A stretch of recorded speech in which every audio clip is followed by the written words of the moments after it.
আসসালামু আলাইকুম। আপনারা দেখতে পাচ্ছেন পিছনে আলু স্প্রে করতেছে। এই আলুর এই মৌসুমের মধ্যে সবথেকে ভয়াবহ সময় এই মুহূর্তে যাচ্ছে, কারণ এখন কিন্তু লেট ব্লাইট বা নাভি ধসা রোগ আলুতে দেখা দিয়েছে কোনো কোনো জায়গাতে। আপনার আলু যাদের আছে তারা অবশ্যই আপনার এই আলুর পর্যবেক্ষণে রাখবেন, এবং আপনি শুধু আলু নয়, অন্যান্য ফসল যেমন টমেটো আছে, লাউ আছে, এগুলোতে কিন্তু এই ব্লাইট রোগে ধরে। যেমন এই মৌসুমের এই একটা সময় এখন কিন্তু খুব খারাপ আবহাওয়া, সুতরাং আপনি সচেতন থাকবেন। এবং কি স্প্রে বা আপনি প্রথম বিষয় হচ্ছে রোগ নির্ণয় আপনাকে করতে হবে। রোগ নির্ণয় করার জন্য আপনি নিজে না পারলে আপনি ভালো একজন কৃষক অথবা কোনো কৃষি কর্মকর্তার শরণাপন্ন হতে পারেন আপনার নিকটস্থ যে দোকান আছে সেই দোকানে গিয়ে আপনি একদিন ভালো অভিজ্ঞ লোক নিয়ে এসে আপনার ফসলে রোগ নির্ণয় করবেন, এবং ভালো কোনো কীটনাশক বা ওষুধ দিয়ে আপনার সেই ফসলের যত্ন নেবেন, এটা আমরা প্রত্যাশা করি। কারণ হচ্ছে আপনার উৎপাদিত ফসলই কিন্তু আমাদের আগামীর ভবিষ্যৎ, এবং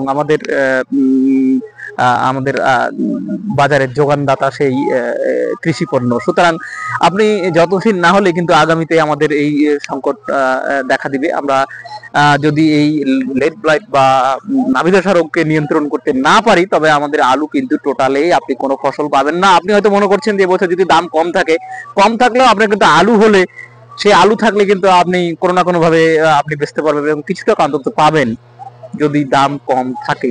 তবে দাম কম থাকার চান্স কম, কারণ বিদেশে আমাদের দেশ থেকে আলু রপ্তানির ব্যবস্থা নেওয়া হয়েছে, উদ্যোগ নেওয়া হয়েছে, এবং আশা করছি আমরা যে খুব শীঘ্রই এটা কার্যকরী ভাবে দেখতে পাবো এবং আমাদের আলু অন্যান্য দেশে পৌঁছবে। আমার পিছনে শব্দ আপনি হয়তো দেখতে পাচ্ছেন যে পিছনে এক কৃষক ভাই উনি আলুতে স্প্রে করছে। আমরা আমাদের যে ফসলগুলো আছে সেগুলো যত্ন নেওয়ার চেষ্টা করবো, বিশেষত আলু এই মৌসুমের জন্য। আবার বলছি, আলুর কিছু কিছু এরিয়াতে আপনার নাভি দশা বা লেট ব্লাইট রোগে আক্রান্ত হয়েছে। আপনি আপনার নিকটস্থ কৃষি অফিসে যোগাযোগ করতে পারেন, অথবা ভালো কৃষকের সাথে যোগাযোগ করতে পারেন। কিন্তু মূল কাহিনীটা হচ্ছে আপনার আলুর রোগ বা আপনার ফসলের রোগ নির্ণয় করতে হবে, আসলে নাভি দশা নাকি অন্য রোগ।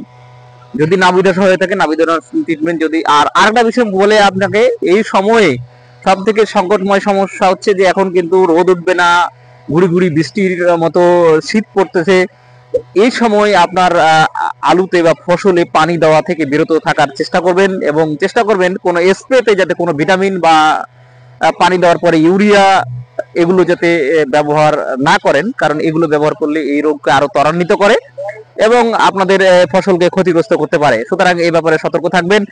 এছাড়াও আপনাদের বলে রাখা ভালো যে যার জমিতে নাভি ধসা রোগ লাগেনি কিন্তু পাশের জমিতে লেগেছে, এমন জমিও আপনি যদি নির্বাচন করতে পারেন যে আপনার পাশের জমিতে আক্রান্ত আছে, তবে আপনি কি ব্যবস্থা নিতে হবে এটা আপনার নিকটস্থ যে কৃষি অফিস সেখানে যোগাযোগ করতে পারেন। আমি আবার বললাম যে অথবা ভালো কোনো কৃষকের পরামর্শ নিতে পারেন যিনি এই বিষয়ে ভালো জানেন, এবং আপনার ফসলকে ভালো রাখতে আপনি ব্যবস্থা নেবেন বলে আমি বিশ্বাস করি।